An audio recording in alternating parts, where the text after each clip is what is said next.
episode number 61, Mishelle Cuttler.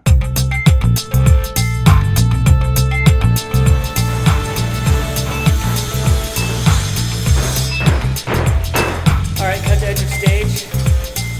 Great. All right, color frost. Check. 1, 2, 3. Check. Stand by, please.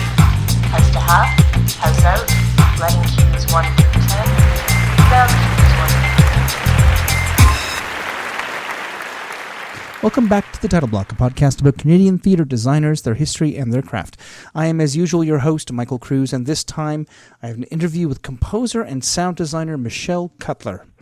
Mishelle and I met at her house in Vancouver in December 2018 to discuss her remarkable career as a composer that was born out of her acting training at UBC and led her eventually to study music composition at NYU's Tisch School of the Arts in 2017.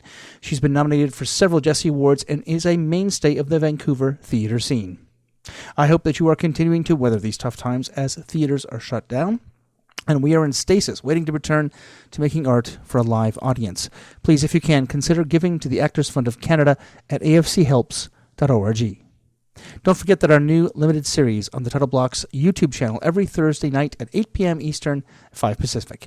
This past week, we had another great discussion with video and projection designers, and you have no doubt found them in your feed. We are taking a week off while I move, and we'll be back again the first week of June. And once again, I will not be charging the wonderful supporters at patreon.com while we all pause, but I thank you for all your past and future support.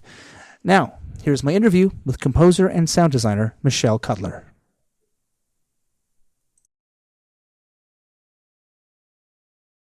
Mishelle Cuttler is a composer, sound designer, actor, musician based in Vancouver, British Columbia, if you didn't know where Vancouver was.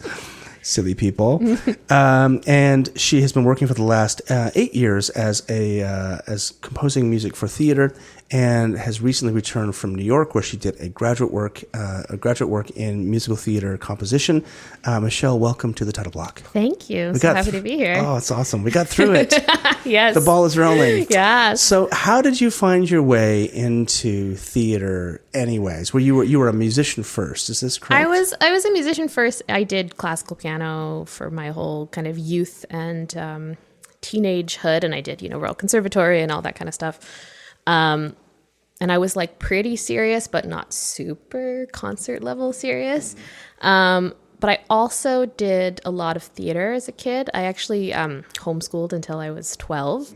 And the homeschooling community here, especially back then, well, I don't know now how it is now, but the parents were really engaged in creating opportunities for us to do things like theater. And, we were a bunch of weird little creative kids, and we would do things similar to like Bard on the Beach here has a Young Shakespeareans program, summer programs where they have actors for 2 weeks and you put on a little play, and we did a lot of stuff like that through Bard on the Beach, and also through organized things with the homeschooling community. And I just really liked it. I don't know, it was sort of a part of my world, and so throughout my, high school, I was teaching piano and I was really in that, but I also was in the musical and really enjoyed that kind of stuff as well. And when I graduated, I really was more interested in performing. So I ended up going to UBC and taking the BFA in acting there, which is a 3-year conservatory program.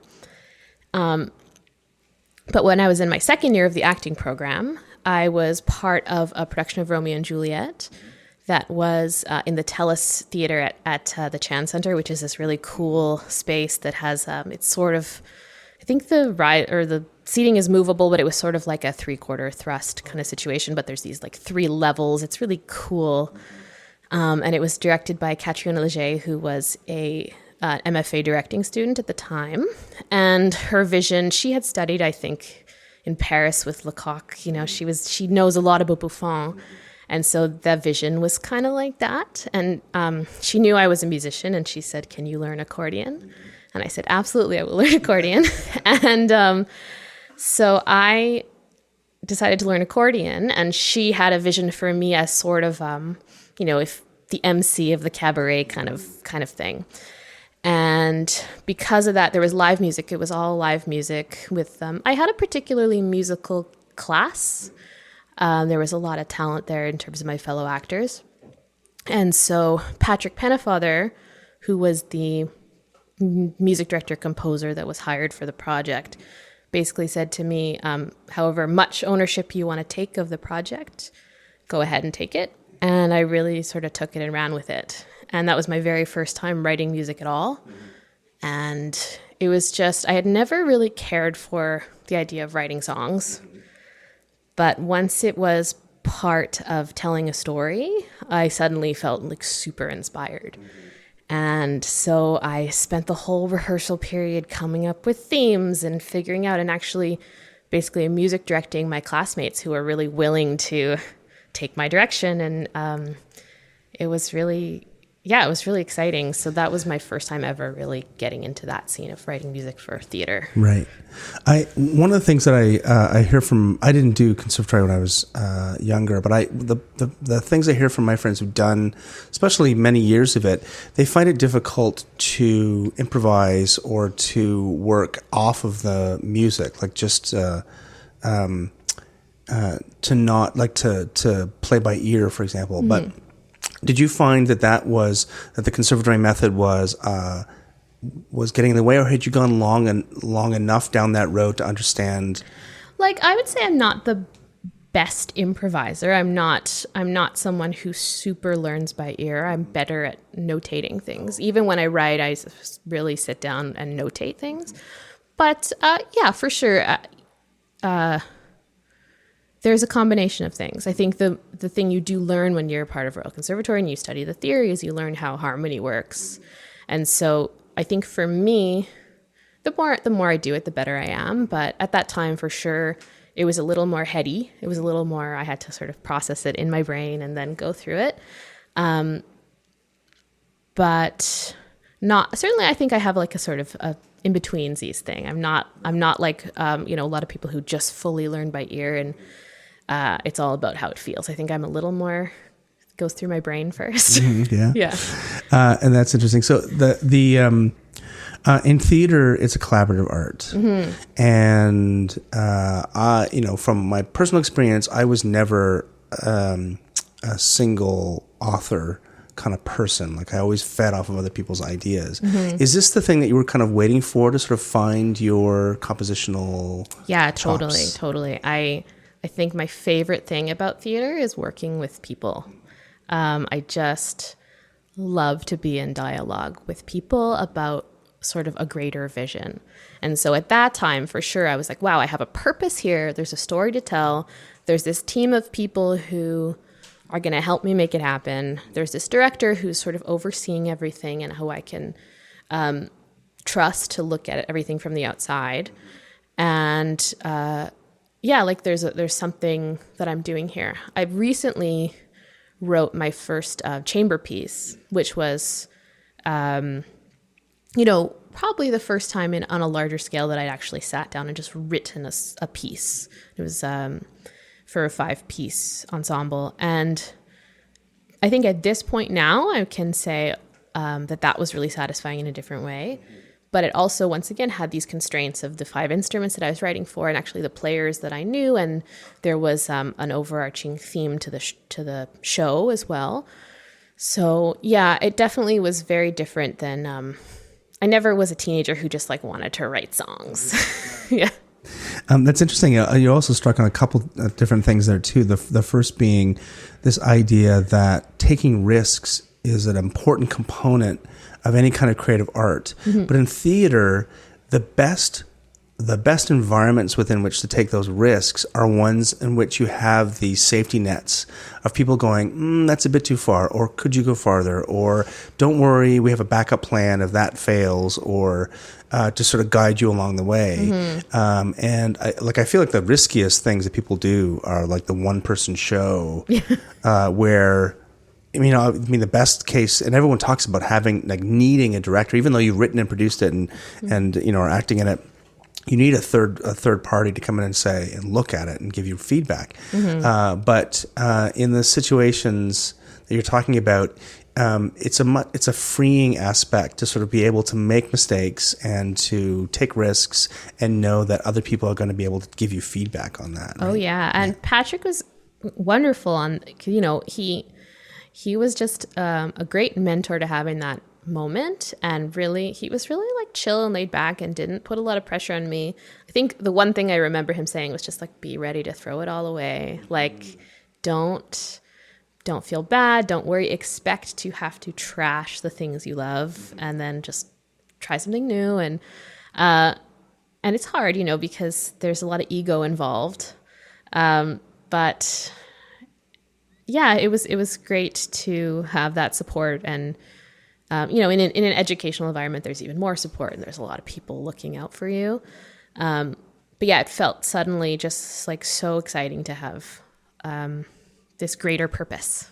Yeah. And then the other thing I was thinking about when you were telling that story is the idea that constraints make you better. Oh, and totally. Focus you, and you're not just sort of left to sort of go off on a tangent. Like Yeah. you're given all these barriers within which to work, and then you can actually feel freer almost. Oh, absolutely. And Yeah. not go down rabbit holes that you don't need to. Oh yeah. The worst thing is when you're on a show and there's just you could kind of do anything. It's eventually you figure it out, but it's a lot easier when there's a bunch of restrictions. Absolutely.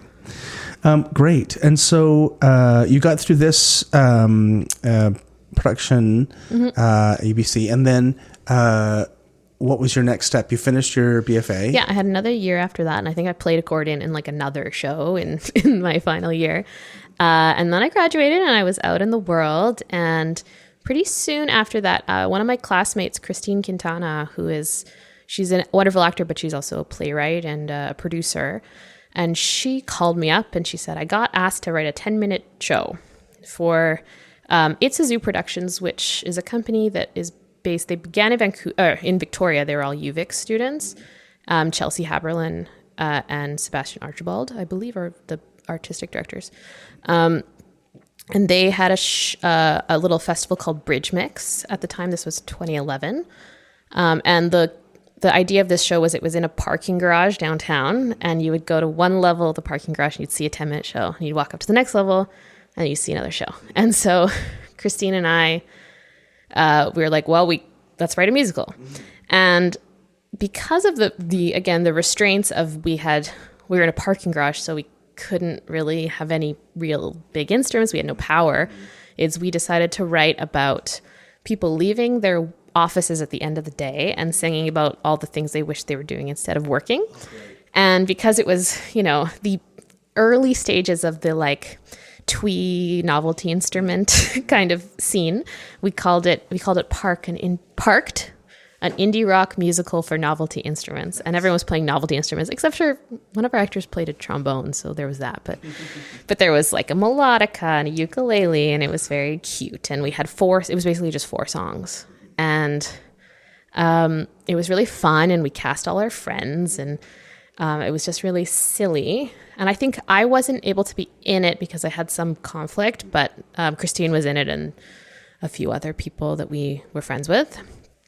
And then the festival ended and people really liked it. And then we were like, oh, that's like funny. And there's a festival here it's now called Revolver, but it was called Neanderthal at the time. It's based at the Culture. This is a thing to look up because I forget the name of the producing company. Oh, that's okay. We'll look it up. It'll be in the show notes for people to refer to. But so it's a great festival because it's sort of a step up from Fringe is what I'd say. Like, it is curated, but it is for emerging companies to be able to have chances to do their put on shows with a few resources. So it's at the Culture. We were in the Historic Theatre, which is their sort of 200-seat venue in Vancouver. And you have 3 hours of tech or something, but you have to strike your set at the end. So it's sort of like Fringe, but it's a little bit more. And so we applied and we got in, and they were like, okay, we got to write this show now. So then we expanded this show from a 10-minute thing into like a 60-minute thing. And we renamed it Stationary, a recessionary musical. And this show was basically about people working in an office and really just the millennial thing of growing up being told you can accomplish anything and you can be anything, but really the realities of that not being totally true. And we made it more of a show. You know, we had book scenes now, and it was the conceit of like how the music operated was very specific. It wasn't like some musicals where the songs are extensions of the scenes. All the songs were basically fantasy numbers. So it went from a book scene into what I wish I could be doing, or, you know, my inner thoughts. And again, all the actors played instruments. And I was in the show now. I played the boss that everyone hated. And I was sitting at a desk, and there's like a piano hidden under the desk. And it was like very magical in that way. And I think we caught that sort of actor-musician thing kind of on the beginning of when that was becoming really hip. And so we did the show, that was 2012 now, summer of 2012. And it was still like, I look back and I was like, oh, we hardly knew what we were doing, but we sort of caught a really specific thing that people responded to, and it was funny, and the music was catchy, and we were all just so excited. So I think people really got that from it. And so that that was one of those special projects where you're just working with all your best friends. And Delinquent Theatre is Christine and Laura McLean. They are the artistic directors of that company. So because they had this company that they had started, I think when they were both in school, we had a bit of infrastructure to work within. So we did that show. And then, so the first time I ever sound designed was I got a call from Craig Holshoe, who used to be the artistic director at Théâtre Le 16e. He doesn't work there anymore. I think he works for the Canada Council now. But he called me up and he was like, hey, have you ever sound designed? And I was like, no, but I will say yes. And it was really a great opportunity. It was this TYA show. It was a touring show for like teens. And the cool thing about it was that one character in the show was like a teenage boy who writes music. And there were all these very specific descriptions of the music that he's writing. Because he's talking to the girl about, he's like, yeah, so this instrument represents like this and this. And so there's all these specific cues to how the music should sound. And it's supposed to be recorded by a teenage boy in his basement, so it like can sound kind of shitty. And so it was a great opportunity for me as someone who had written music but not really ever recorded any music. And I like knew how to use QLab because someone had once taught me. So I sort of knew how to use QLab, but that was kind of it. But that company is great. I think they've given starts to a lot of prominent designers here. And the fact that they saw that within you as well and say, you know, she'll be able to pull, like, we can figure out the technical bits. Yeah. We want to have her kind of artistic approach to this. Yeah, I really appreciated that. And like, it was really relaxed because, you know, in the end, there were some technical things that I think I just didn't figure out at the time. But they didn't, you know, nobody got mad. They just embraced it. And it was really, so that was really great. And I'm very grateful for them for taking that risk and allowing me to jump in and try. Yeah. Well, Rob Sondergaard and I had a conversation yesterday, but it'll be the last episode, about whether or not technicians, like whether or not you have to come out of a technical position in order to become a designer, or whether you can enter solely as from an artistic kind of that's a big question for sound, because sound design in Canada is not really sound design, right? So sound design really is system design. It's where speakers are put, and it's a lot more to do with speaker placement and how to make things sound right. And so if you're working in a musical, sound design for a musical is more close to what sound design actually is, right? And it's mixing and it's microphones and all that.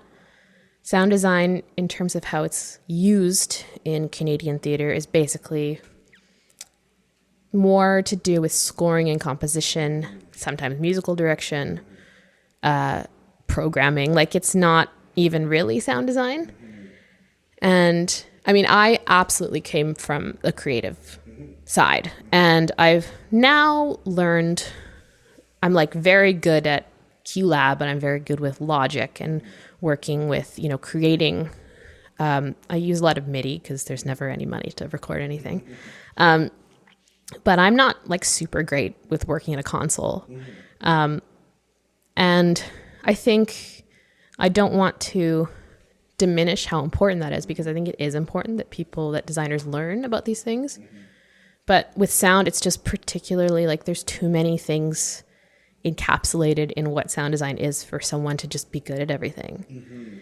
And yeah. That's a good point. I mean, I know that Richard and I think Michael Laird and I talked about this as well, that we need to force companies to make a decision about what you're hiring somebody for. Oh my God, yeah. And if you're hiring someone as a composer and creator, then that's not the same thing as a system designer or a sound designer, and that those are two different jobs, and you should.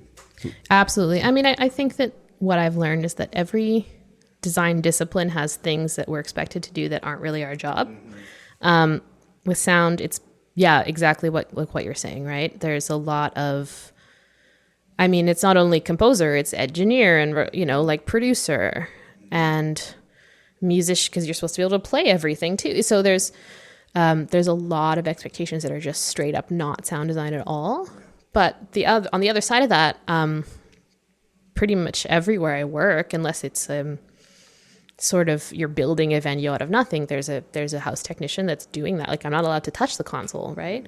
So that's it works for me because usually as long as the sound technician knows what they're doing, there's another person there that is better equipped and like actually doing the job that I'm not allowed to do.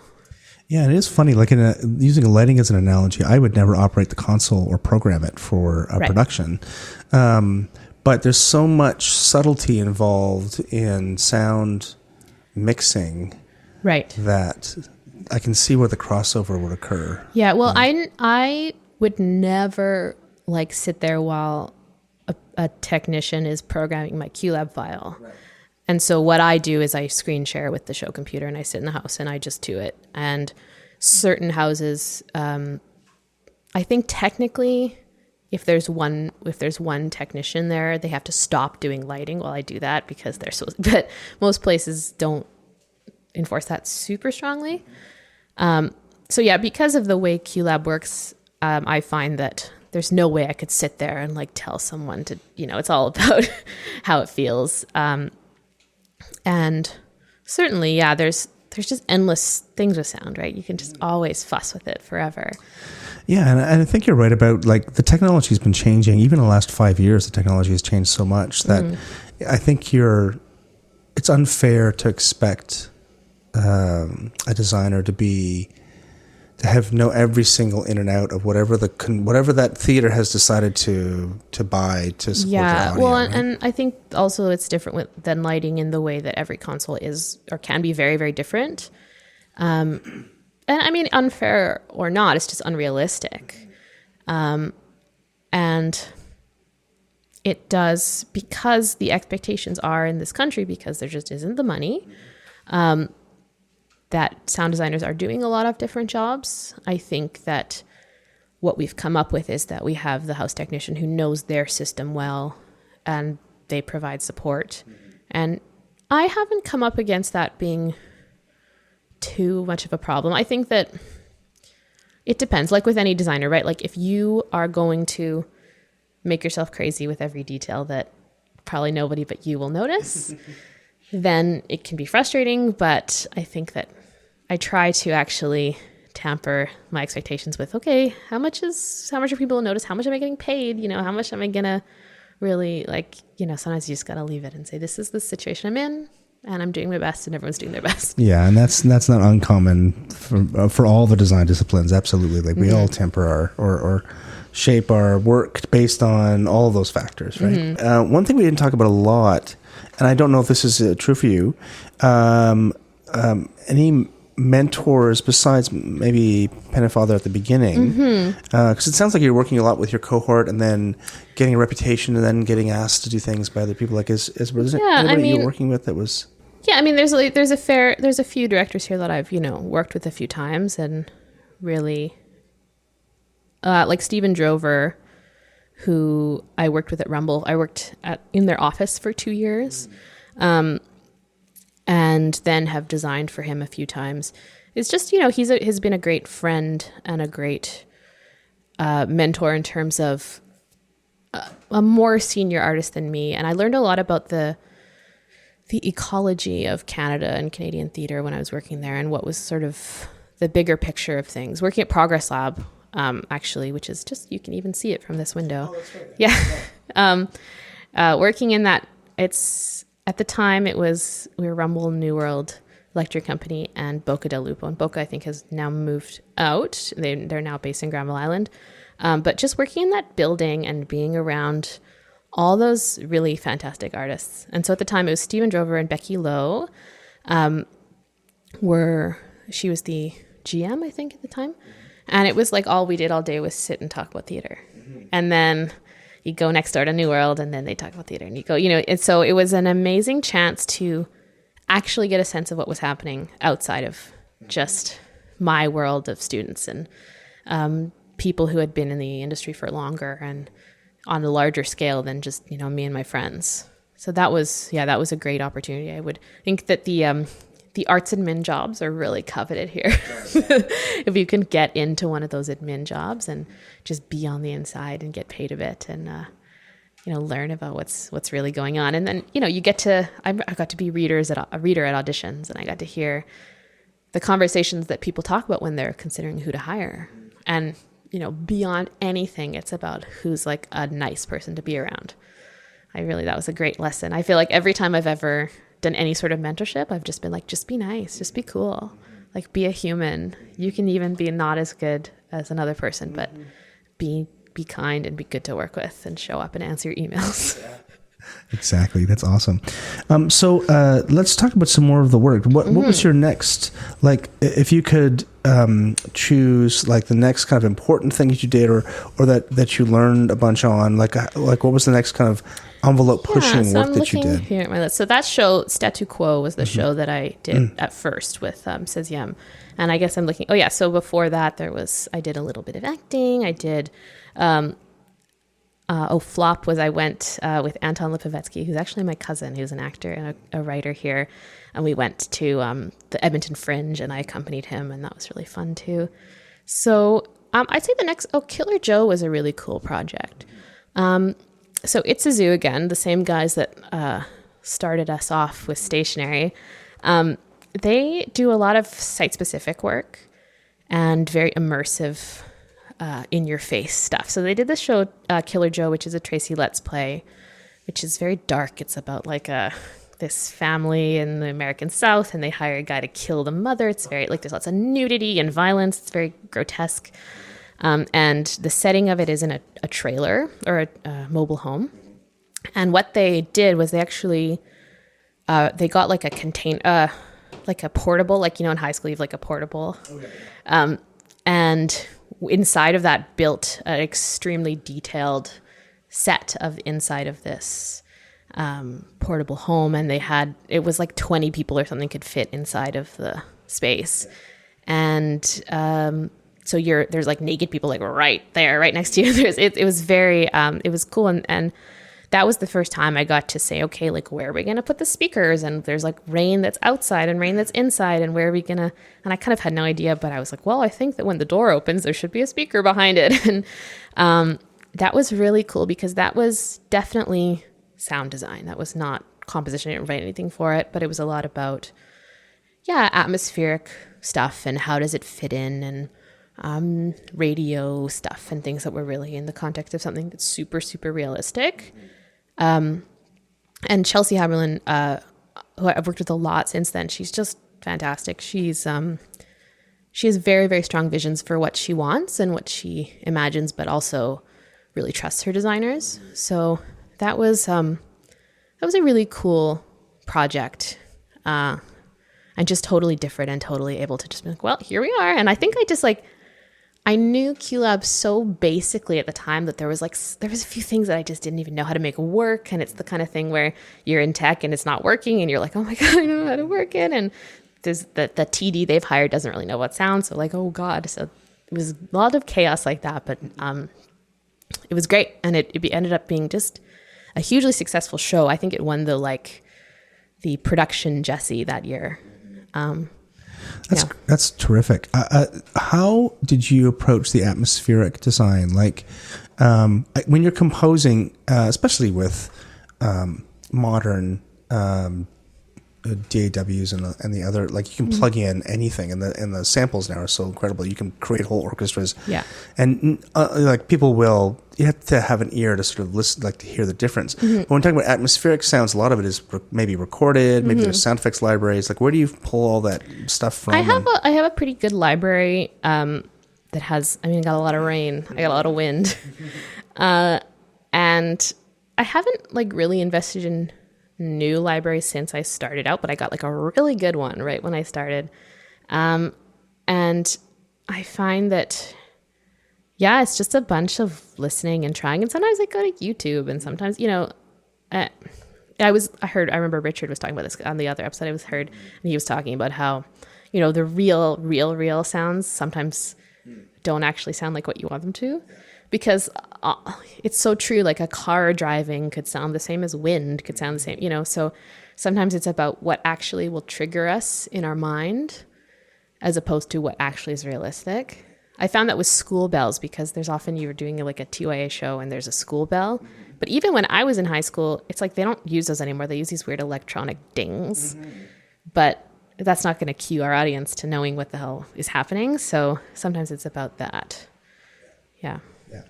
Yeah, having a cultural understanding of meaning, what the audience assigns meaning to is part of the job, right? Yeah, totally. And that goes across all disciplines as well. Okay, so you pushed the envelope. You got through your sort of first environmental kind of design, and you continued doing that. What was the next kind of big show? When did you move outside of the sort of small stuff? Trying to look for a larger, like I haven't honestly since being back from New York is when I've gone to like working at the Arts Club and working at Bard. I was working for mid-sized I guess here in Vancouver there's a lot of mid-sized companies that I guess sometimes count as indie, but they're sort of in between. So I think for that time I was doing I worked actually in the office at Rumble Theatre for a few years, and I designed a couple shows with them. I continued working with Cesium. I did a little bit of more musical directing and accompaniment. I went and worked at Caravan Farm, which was great for a couple summers. Tell me about that, because this is kind of like there's a romantic kind of ideal of Caravan, and I don't know, and everybody in the West has this great kind of memory of it, and I don't know much about it. Tell me about what it's like to work there. And Caravan is it's like the dream gig, right? Because I ended up going there. The first time I went was as a musician, I was playing accordion in the band, and Caravan, at least my experience, now they actually, Courtney Dobie was the artistic director there at the time, and she's now come back to Vancouver. So I haven't worked with, I think, Estelle, who's the new, I think she was the former, now she's back. But at the time when I worked, it was always the kind of thing, at least with me, where like you sort of email Courtney and say like, hey, I play accordion and I want to come to Caravan. And you don't hear for a while, and then suddenly she's like, here's a job. So I played accordion in the show. It was called The Tragical Comedy of Punch and Judy. And it was written by Jacob Richmond, who wrote Ride the Cyclone, which is this fantastic show out of Victoria that actually was in I saw it in New York when it came to play off Broadway in New York. Yeah, I didn't see it in Toronto. I missed it in Toronto, but it was a huge hit at Pass Mariah, and then that was just before it went to New York. And Yeah, so this was Jacob Richmond, and then Hank Pine wrote the music, who's a Victoria-based musician as well. And it was this wacky show. Oh my God, there was a Punch and Judy puppet thing, but it was also Oedipus Rex. And it was like, there was a Punch and Judy there, and they all came to life, the puppets, and then Oedipus Rex comes in, and then he takes Judy, he steals Judy, and Judy runs off with Oedipus Rex. And that's like act one. And then act two is a rock opera of Oedipus Rex. And it was just like, so the density of like historical and literary references that was within this show was just like wild. And I mean, working caravan is great. So you put up, when you're a young one, you have to sleep in a tent. So I got to sleep in a tent for the first 3 weeks while the designers were still around. And when they left, I got a cabin. I got this like crazy cabin up on the hill. And so when you're in rehearsal, you like go there, you get up in the morning, you rehearse. It's like so hot. And I'm from Vancouver. So like anything above like 25, I'm like, I can't handle. And Courtney, the director, was like very pregnant at the time, and I remember she would just like spray water on herself, and we would all just like be spraying water all over ourselves trying to find shade. And so you rehearse all day, and then there's amazing food. Everyone talks about the food, right? And then you just hang out at night, and then you do it again, and then once the show opens, it becomes kind of quieter because all the designers leave. And you just kind of hang out all day, and maybe you go into town, and then you do a show, and then you hang out. It's like a really fun kind of vacation. So it was great. And I was in this little band. It was me and a trumpet player and a drummer who were both from Victoria and both knew each other. So it was just like this fun, bizarre project. And so, I did that summer, and that was my first time sort of going away and doing a show. And I went back, I think the next year, to music direct. So I wasn't in the show. And that was pretty sweet because I got to just be there for 3 weeks and not have to be in the show and then just kind of leave. And that was the summer right before New York, actually. That was, I guess, 2015. Well, that's great. Why don't we go to New York then? It's quite, I think, brave to... it sounds like things were going well. Like you're getting composition gigs, you're getting sound designer gigs, you're working in medium to larger size theaters, and you're building this repertoire. And then you decide to leave the country, basically, and go to New York to Tisch to do this musical theater composition graduate degree. How did that come about? It's funny. I find that sometimes in my life I've just been like, well, I just want to do something different. But it was hard. It was great because I had known of this program because it's sort of very specifically the only one like this, at least in North America. And I think I was just like, well, I have never lived anywhere else, and I wanted to go and have a new experience. And I applied and I got in. But it was tough because I realized at that point I was like probably on the verge of working with the Arts Club, which is, okay, I'm working with the Arts Club. It feels like a very big deal when you're a younger designer. And it was for sure, I felt the pain of like turning down some opportunities. But it was very easy to say, like it's all going to be here when I get back. And it was actually, I think I found, so Stationary like had been trucking along this whole time, right? From 2012, we did it at Neanderthal. 2013, we did a run at Presentation House in North Vancouver. And then we got this opportunity to go to Barrie, to go to Talkus Free Theatre, and then to have an actual run at the Cultch in their season. And that final run happened in 2015 in the spring, in April.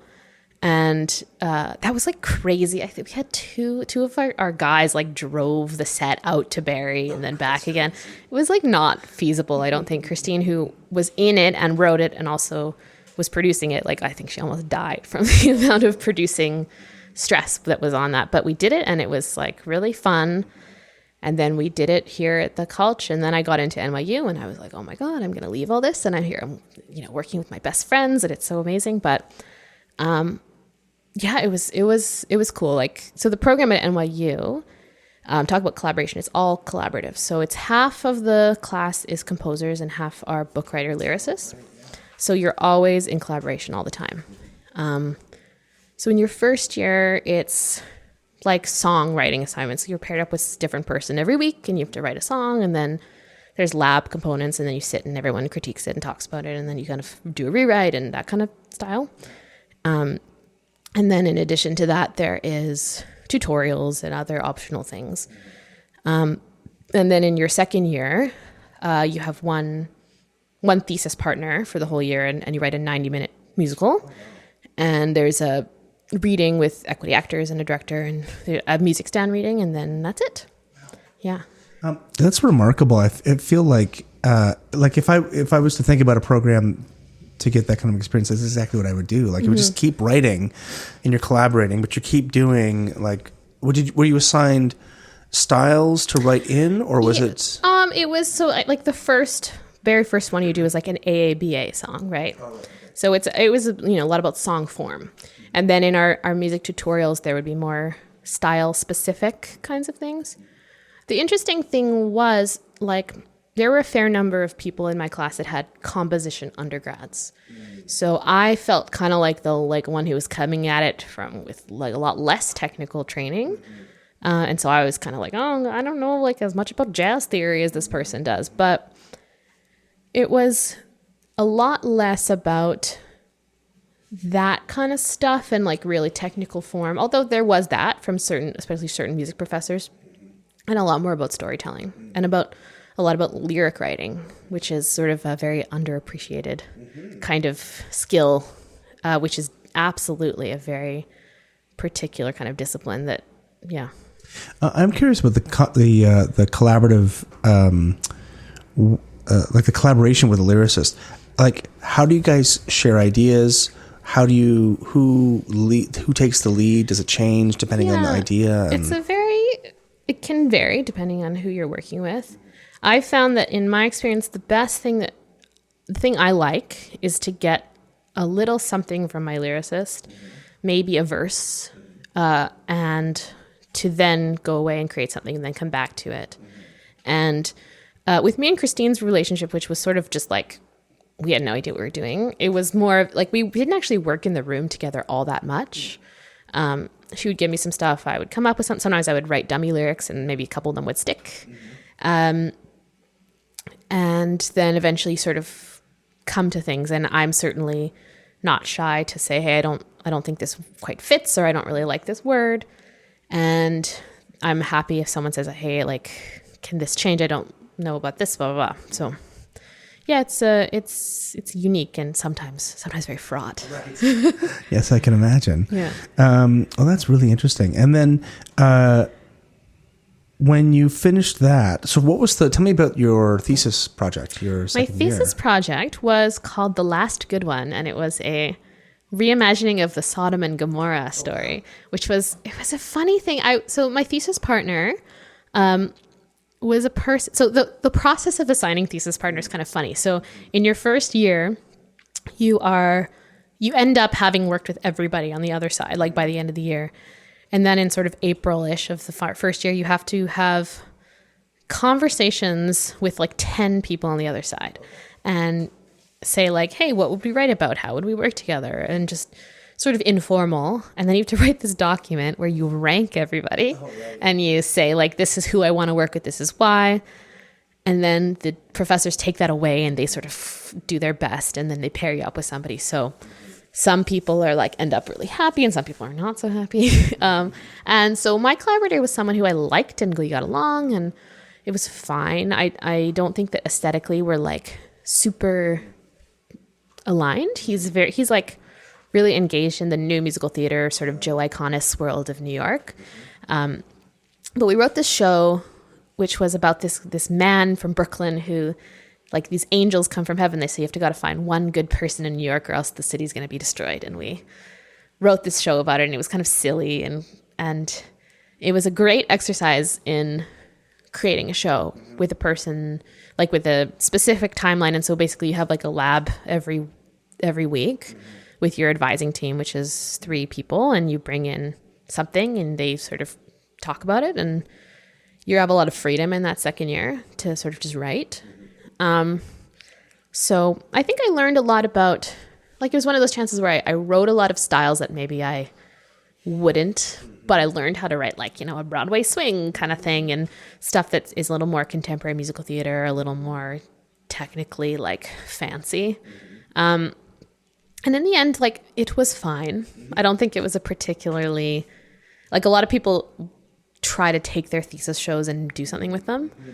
And sometimes that works out, but it was more of a learning exercise for me, I think that, and I still sometimes pull stuff that I like wrote for that and I, use them again here. I'm curious about how you developed your own taste or style. Like, is this centered around the instrumental choices you make? Is it particular themes or musical styles, or is it tempo, texture? Like, how do you... Yeah, I mean, like, I think the benefit of writing music for theater is that there's always something else there too. Like, I remember someone said, like, the music you listen to when you're like 14 is the music that you'll always write.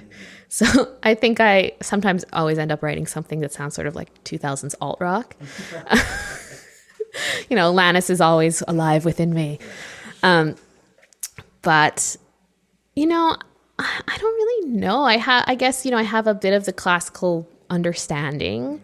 The music that I wrote for that first R&J was very like sort of Kurt Weill, sort of, silly. Like, I actually recently did a show called Titus Buffonius with Rumble Theatre, written by Colleen Murphy, which was another Buffon piece but with Titus Andronicus as sort of the framework for it. And it was another very similar, like Tom Waits, just like gross kind of German music, which I somehow have a real affinity for. So I find that I have... For sure, I think all composers have their things they're going to go back to, and their things that are easy. And I think it's pretty easy for me to like write a catchy power ballad. But, with 16e, because I don't know, they have this like delicate French way. I think I wrote a lot of really pretty piano music for them. And I'm trying to look, like, it's an interesting question. And I feel like it's whatever things I tend to go to hopefully gets tempered by the needs of the show. And so, I mean, and working with MIDI and working with Logic, there's also like certain patches that sound good and certain patches that don't. And there's all these technical limitations about what's feasible and what actually you can make happen. And I didn't used to be very good at like creating, really moving dance music, but like, with moving in terms of like with the beat, but I'm like have gotten better at that kind of stuff. So that's interesting.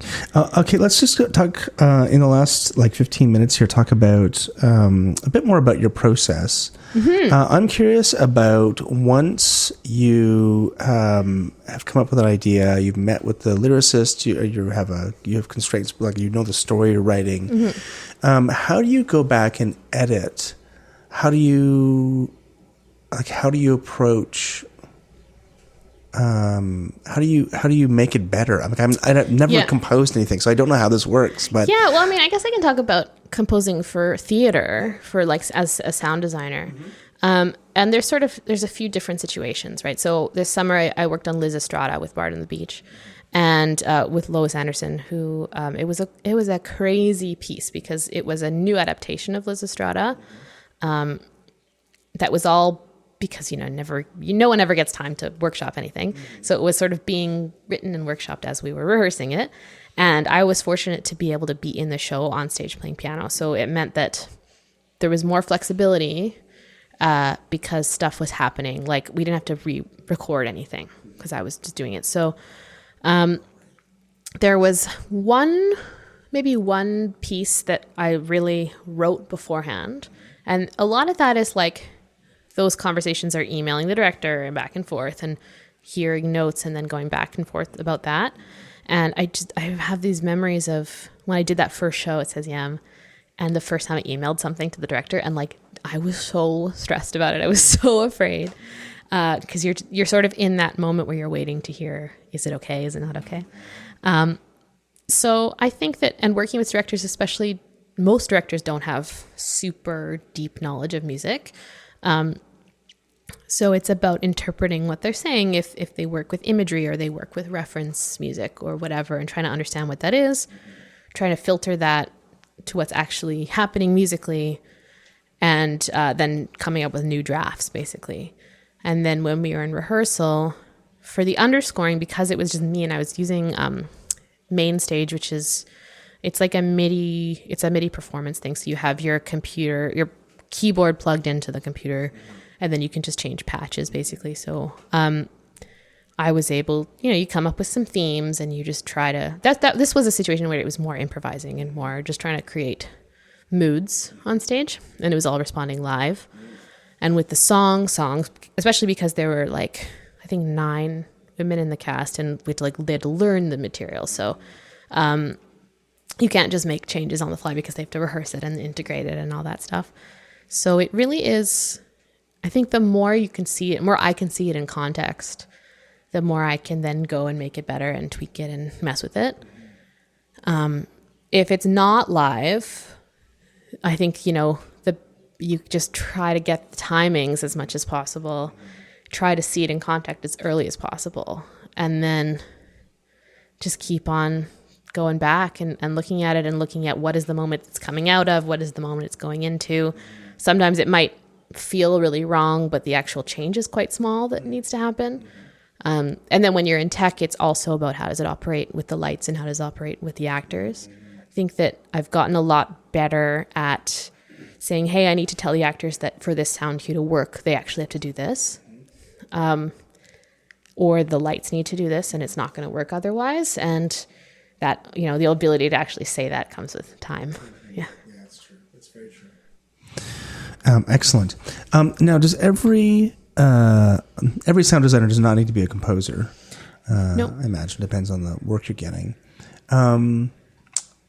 But what do you think, like if someone's thinking about sound design, what do you think they need to focus on?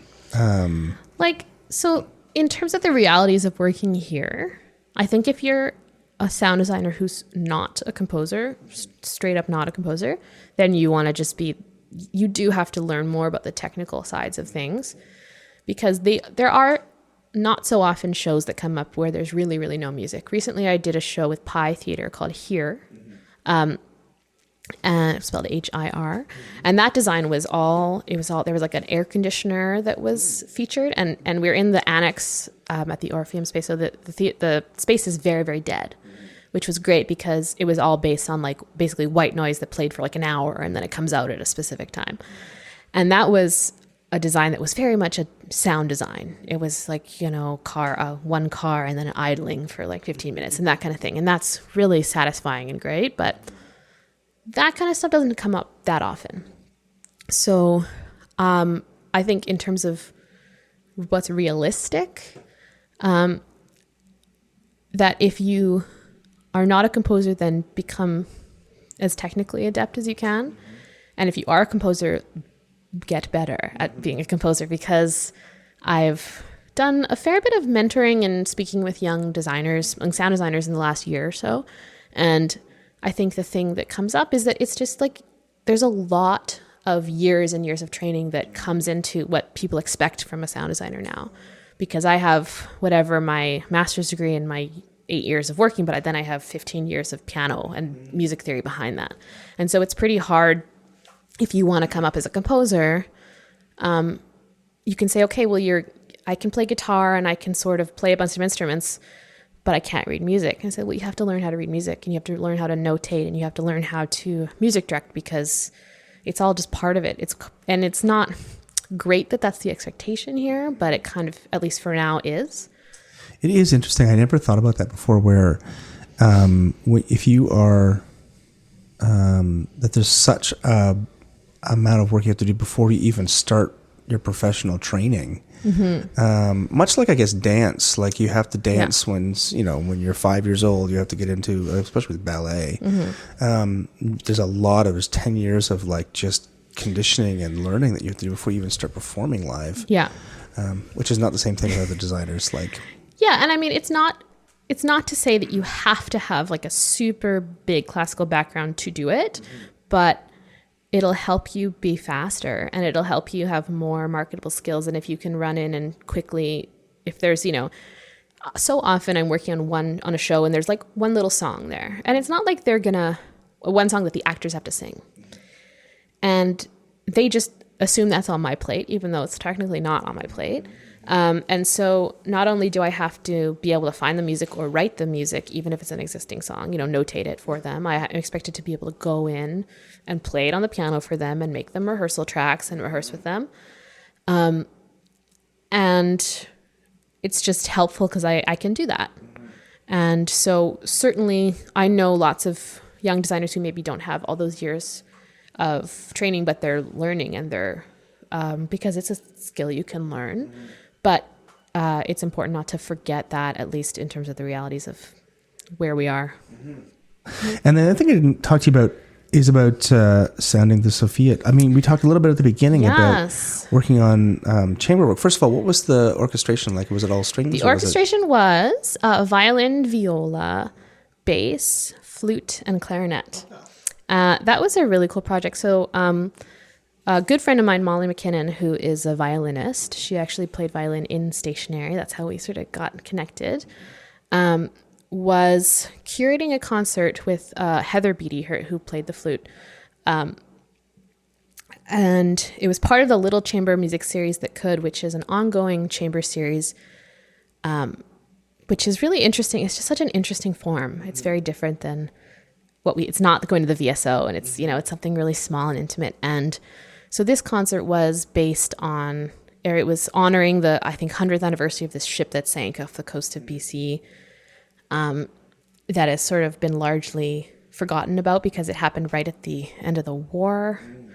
So it was I was really honored that I was invited to write a piece for it. And it was so cool. It was so satisfying. The one thing that I've dealt with a lot in my career is working with actor musicians, or working with the limitations that I love so much also have been like a lot of limitations. So the fact that I got to write a piece, hand it to these like excellent musicians, and have them play it was just so cool. And after all the years of really everything I do is about story, and everything I do is about moving, telling something, to have that all taken away at this point in my career was just so great, because I could just write what I wanted and what sort of sounded cool. And it was a really beautiful little concert. And so there were 3 pieces that were commissioned, and all by women. And then they wrote some new arrangements of some period songs as well. And it was so cool. And it's just the music world is a world that I'm not super in. Like, I don't really consider myself in, the classical music scene. But it was really cool to get to experience that and just do something totally different. Yeah.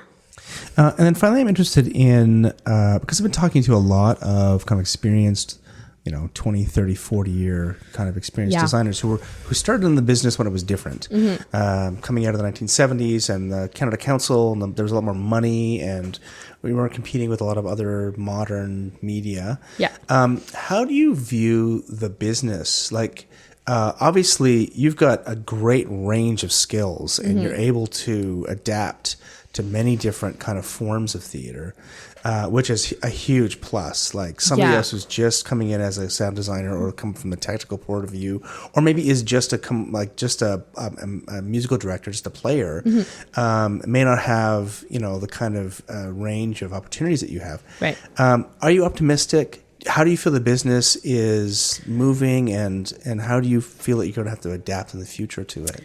It's a good question. I mean, I feel reasonably optimistic in terms of, I think there's a lot of really interesting theater being created here.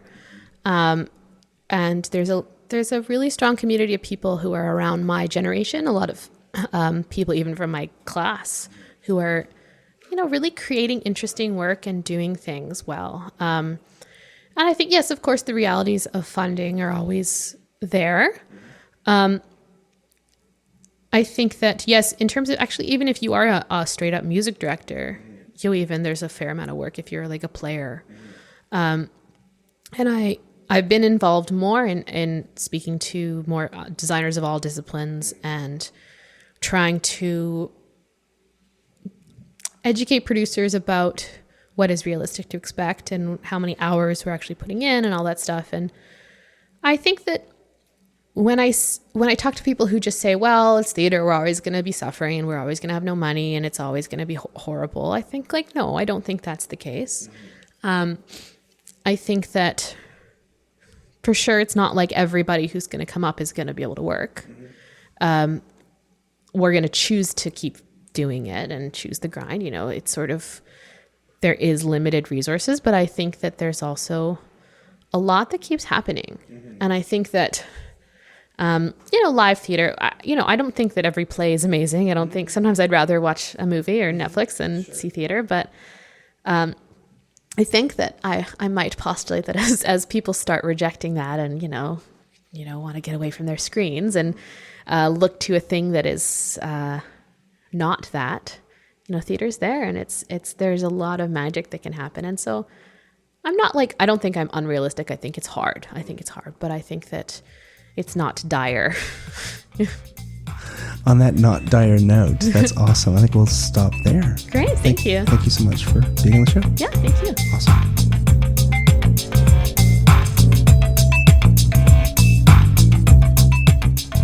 That was composer and sound designer Mishelle Cuttler speaking to me from her home in Vancouver in 2018. Next time, an interview with designer Connor Moore. The music for this podcast is by Vern Good with voiceover by Gabriel Cropley.